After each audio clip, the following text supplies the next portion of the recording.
Grabe oh, daming tao. Oh, ano mukha ni Diwata oh.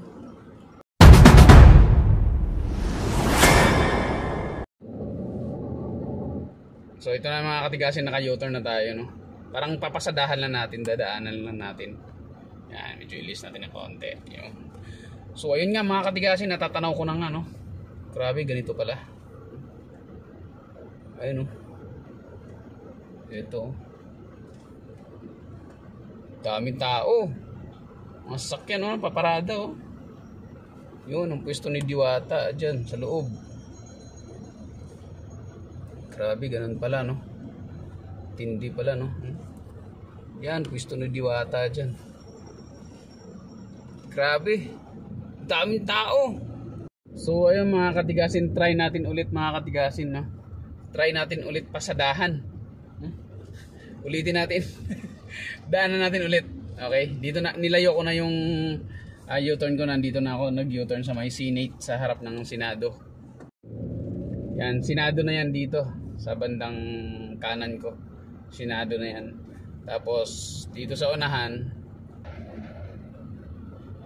dito naman yung GSIS. Ayun oh, GSIS yan, GSIS naman yan.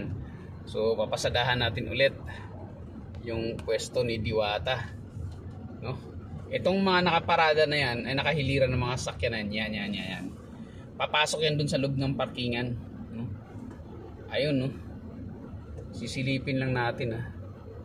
Grabe oh, daming tao oh. Ano mukha ni Diwata oh. Oh, di ba? Yung mukha ni Diwata yan. Galing eh. Oh, nakapila pa. Nakapila, dami ah. Ito.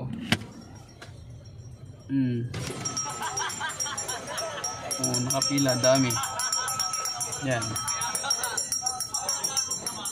Oh. Pero hindi ko nakita si Diwata, baka nandun sa loob. Yan.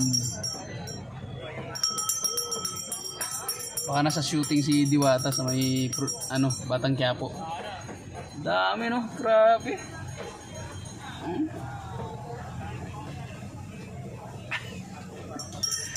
Grabe yung tao.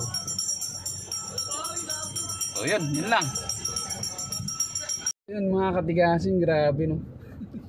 Talagang yung nakikita ko pala tunay pala. Tunay. Grabe, napaka-bless ni Diwata yan.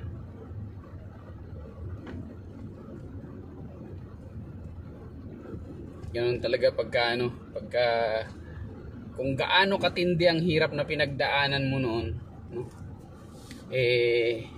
Kapag nagsisikap ka, ganun din tumama sa iyo yung swerte. Matindi din tumama sa iyo ng swerte. So galing talaga, nakakabilib. God bless Diwata.